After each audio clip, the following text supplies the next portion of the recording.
প্রশাসনের ভাগবাটোয়ারা সম্বন্ধে যে কথাটা বলে এটা ঠিক না।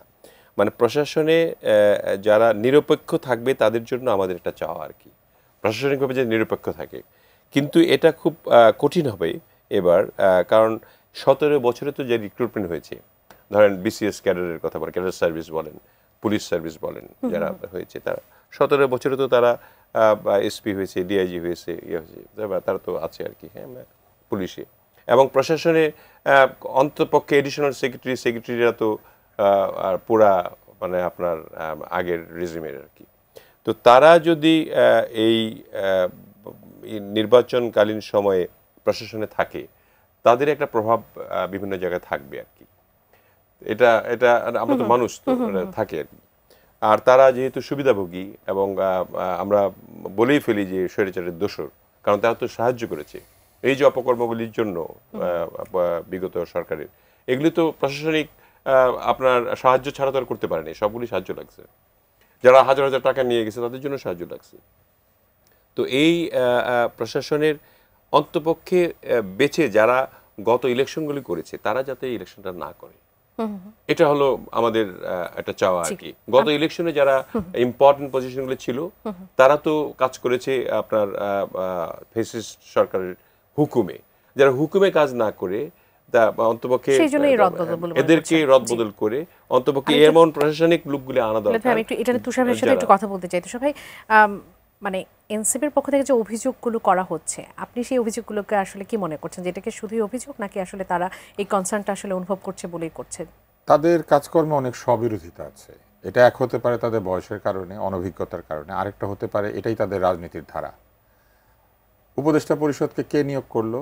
আমরা যদি ডক্টর মোহাম্মদ ইউনূসকে বিশ্বাস করি তাহলে নিয়োগকর্তা হিসেবে তাদেরকে উল্লেখ করা হয়েছিল, তরুণরা এবং এই দলের যারা তারা যাদেরকে নিয়োগ দিয়েছেন তাদের নিরপেক্ষতা নিয়ে তারা প্রশ্ন করছেন, তার মানে তারা মানুষ চিনেন না। তারপরে তারা কি করেছেন? তারপরে তারা বলছেন তারা এখন বিএনপির সাথে নেগোসিয়েশন করছেন আসনের জন্য, অথচ তারাই স্লোগান দিয়েছেন চাঁদা যায় লন্ডনে। তাহলে এখন তারা সেই কথা ফেরত নিক? এরকম তারা অনেক কাণ্ড কারখানা করেছেন, যেটা করে আবার তারা সেইখানেই পাল্টা ফেরত গিয়েছেন। এখন তারা বলছেন এই সরকার নিরপেক্ষ আচরণ করছে না। এই সরকার যদি নিরপেক্ষ আচরণ না করে, এটা কি গতকাল থেকে শুরু করেছে? শুরুর থেকেই তাহলে নিরপেক্ষ আচরণ করছে না। যে পদায়ন হয়েছে, যে নিয়োগ হয়েছে, যাদেরকে চাকরিচ্যুত করা হয়েছে, যাদেরকে ডিপ ফ্রিজ থেকে বের করে এনে আবার চাকরিতে ফেরত আনা হয়েছে, এই সব ঠিক ছিল? যদি ওই সব ঠিক হয়ে থাকে তাহলে এটাও ঠিক, আর যদি ওগুলো সব ভুল না হয়ে থাকে এটাও ভুল। প্রবাবিলিটির অঙ্ক, স্ট্যাটিস্টিক্স যদি আপনি পড়ে থাকেন তাহলে দেখবেন যে কোনো ব্যক্তি শতকরা 100% সঠিক কাজ করতে পারে না। তাহলে কি আমরা ধরে নিব যে শুধুই নির্বাচনের কয়েক মাস আগে তারা সব বেঠিক কাজ করতে শুরু করেছিলেন, আগে তারা সব সঠিক ছিলেন? মোটেও না। তারা যদি এখনো ভুল করেন তখনও ভুল করেছেন, অথবা তখন ভুল না করে থাকলে এখনো করছেন না। এটা হলো একটা। আর সবশেষে এসে দেখেন তারা বলছেন নিয়োগ হয়েছে, হ্যান হয়েছে, ত্যান হয়েছে, এগুলা হয় নাই। মেধার ভিত্তিতে নিয়োগের কথা ছিল। এই আন্দোলনের শুরুতে স্লোগান ছিল কোটা না মেধা, মেধা না মেধা, তাই না? মেধাই মেধা। তারা কি মেধার ভিত্তিতে নিয়োগকে উৎসাহিত করেছিলেন? নাকি যখনই নিয়োগ কাউকে দিতে যাওয়া হয়েছে তারা খুঁজেছেন কে কোন দল করেছিল, কার সঙ্গে কার ছবি আছে, কার পাশে কে কখনো দাঁড়িয়েছিল? আপনি আমাকে একটা জিনিস বলেন, এরকম একজন নেতা যদি এই টিভি সেন্টারে আসে সবাই তার সঙ্গে ছবি তুলবে। এখন ভবিষ্যতে কেউ এসে বলবে আপনি ওনার সাথে কেন ছবি তুলেছেন, আপনি দোসর, আপনি আসর, আপনি ভাসর, বলবে? বলবে না তো। কিন্তু এটাই তারা করেছে।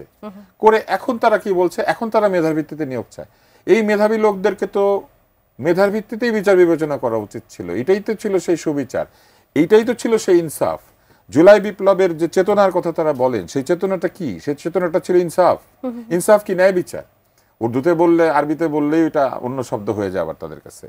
তো এই ন্যায় বিচারের যে রাজনীতি, সেই ন্যায় বিচারই হচ্ছে নিরপেক্ষতা।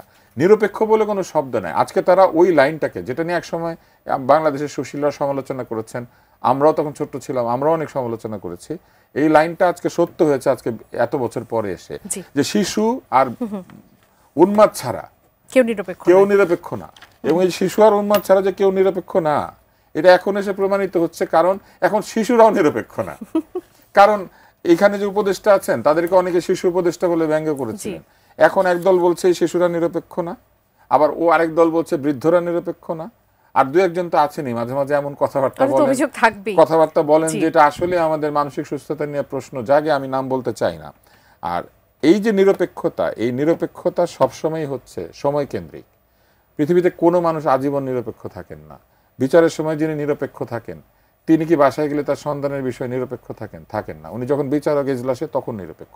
আমাদেরকে ওই রকম লোক দেখতে হবে, যে লোক কাজের সময় নিরপেক্ষ থাকেন, তার সিদ্ধান্ত যখন অন্য কারো জীবনকে প্রভাবিত করে ওই সময় তিনি ইনসাফ করেন।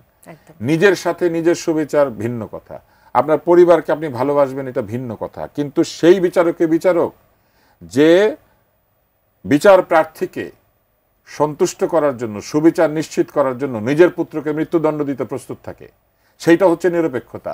মৃত্যুর পরে সেই পুত্রের সমস্ত কিছু উনি করবেন, পুত্রের জানাজা থেকে শুরু করে সকল কিছু করবেন, পুত্রের লাশ ঘাড়ে নেবেন, কিন্তু বিচারের সময় উনি বিচার প্রার্থীকে বিচার দিবেন।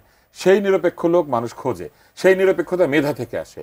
ফার্স্ট বয় আপনি তার যতই ঘুষ দেন সে অঙ্ক ভুল করবে না, কারণ সে তার মেধার প্রতি সুবিচার করবে। সব জায়গাতে অযোগ্য, অমেধাবী এবং অনিরপেক্ষ লোকজনকে দলের জন্য, স্বার্থের জন্য নিয়োগ দিয়ে দিয়ে আজকে আমরা বাংলাদেশকে এই জায়গাতে এনেছি।